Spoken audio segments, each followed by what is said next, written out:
Hey everybody, welcome to another episode of James's N-Scale Terrain Layout Project. I'm James, thank you for being here.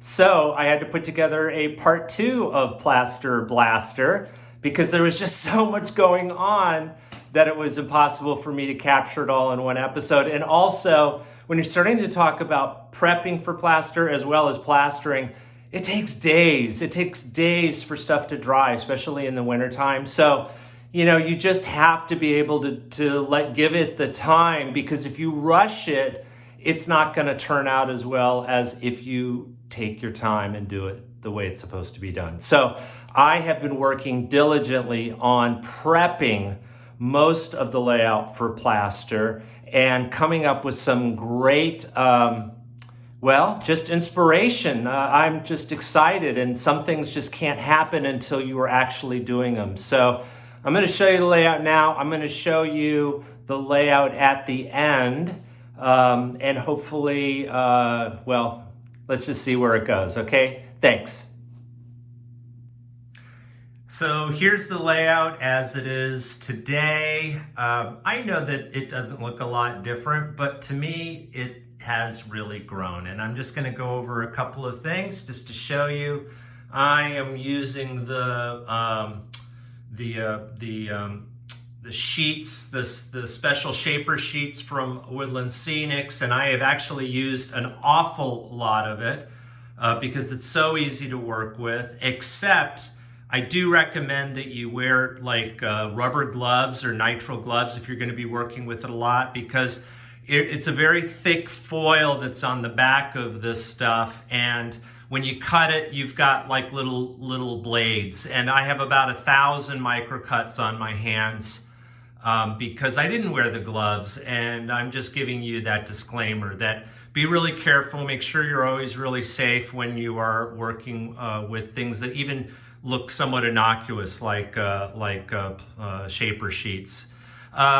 Let's see, I have been working diligently on the tunnel, and we're going to get to that in a couple of minutes. I've been working on this wonderful water feature, and you know what? Once I got my confidence building with the shaper sheets, I know it doesn't look like much now, but it's going to look great later. So there's the waterfall, and one day it'll be a waterfall. Over here, I'm working on some rock formations and still trying to figure out how I'm going to want to do that. I obviously need to make the shape something that I can install rock faces on, so it has to be sturdy enough for that. But I'm using both the plaster sheets, the paper sheets, as well as the shaper sheets, as well as the plaster sheets, and that's what I'm going to be using for that.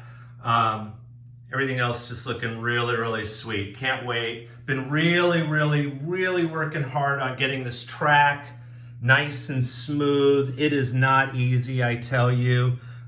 There's going to be more sanding to this.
call my teeth, okay?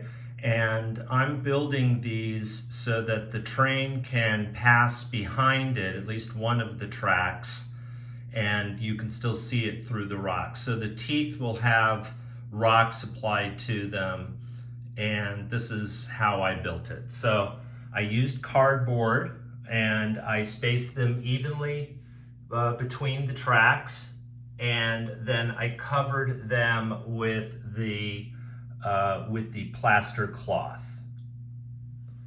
And then I will add my own rocks to it, paint it, and they'll look great. Hey everybody, I just want to show you how cool it is to be able to use both the plaster cloth, which is going on here, along with the shaper sheets. This is unplastered and then this is plastered, but you know, the cool thing is that we're able to get a variety of different textures using the different media, and that gives a lot of variety to the layout. So just wanted to show you how cool it is to be able to use the plaster cloth along with the shaper sheets. Here's a point to remember: as I'm plastering my layout, it gets heavy.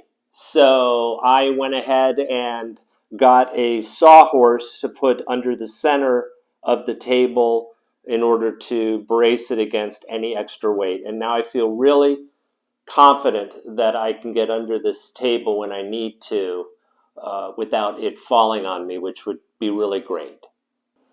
Here's a little tip. Please keep track of your feeder wires.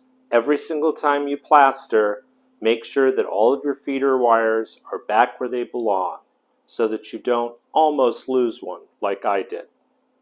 So here is the skeleton of the road system. Just giving you a quick overview. I'm using one of the risers from Woodland Scenics in order to get it over that bridge. And then it comes down, and you use a lot of pins when you're designing to keep things in place. So don't hesitate to buy a bunch of pins. You'll end up using them.